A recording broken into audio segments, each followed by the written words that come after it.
મને સાહેબ 7-8 વર્ષથી અહીં કમરમાં બહુ દુખાવો થતો હતો.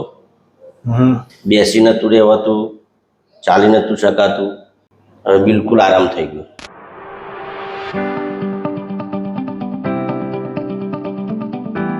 શરદીનું લઈ ગયું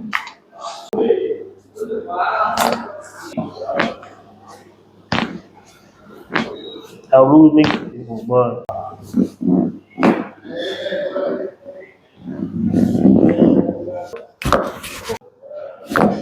ઓકે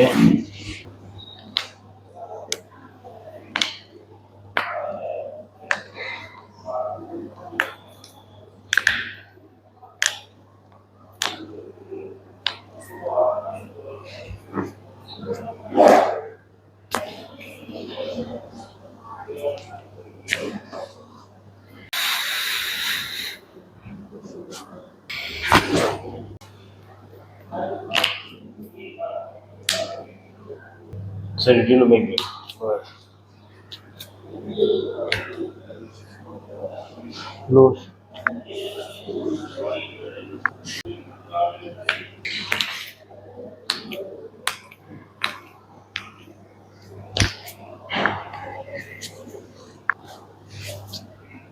તો મિત્રો આપણી સાથે અત્યારે કિરણ પ્રભુજી છે, જેમને ખૂબ તકલીફ હતી. તો આપણે પ્રભુને પૂછીએ, પ્રભુ આપને શું તકલીફ થતી હતી?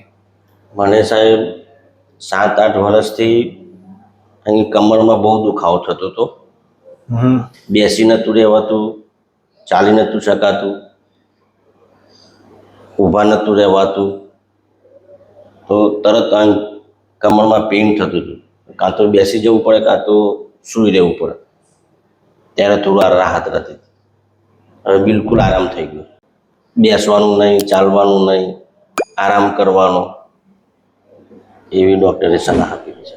અહીંયા તમે કેટલી વાર આવ્યા? હું 1.5 વર્ષથી આવ્યો છું. કેટલી વાર સિટિંગ થઈ? સિટિંગ 16-17 વખત થઈ હશે. 16-17 વાર થઈ. હવે રેડી સાવ રેડી સાહેબ. હવે ચાલુ છો અને ઊભા રહી શકો છો? હા, ઊભા રહી શકું છું. કલાક ઊભા રહેવું હોય તો વાંધો નહીં, ચાલવું હોય તો વાંધો નહીં, દોડી શકું છું. બધું ઓકે? હા, દોડી શકું છું. પહેલાં દોડાતું નહોતું કે નહોતું ચલાતું, તરત પેઇન થતું હતું, બેસી જવું દોડતું. તો હવે આરામ છે સાહેબ. તમારો ખૂબ ખૂબ આભાર સાહેબ. તો તમે ક્યાંથી આવો? હું આણંદથી આવું, ઓડ આણંદથી આવું છું. આ વિડીયો અમે યુટ્યુબમાં મૂકી શકીએ? મૂકીશું. તમે શું કહેવા માંગશો?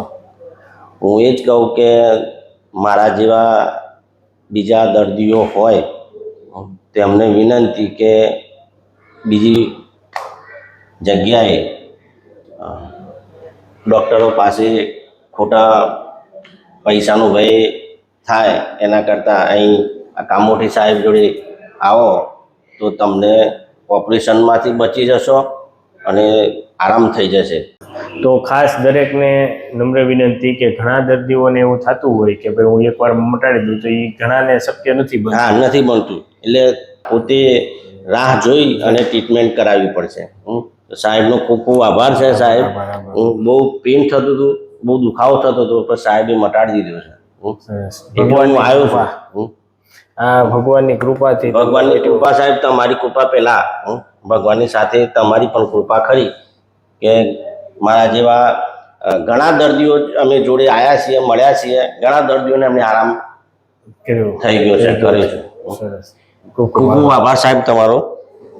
જય શ્રી કૃષ્ણ. પ્રણામ.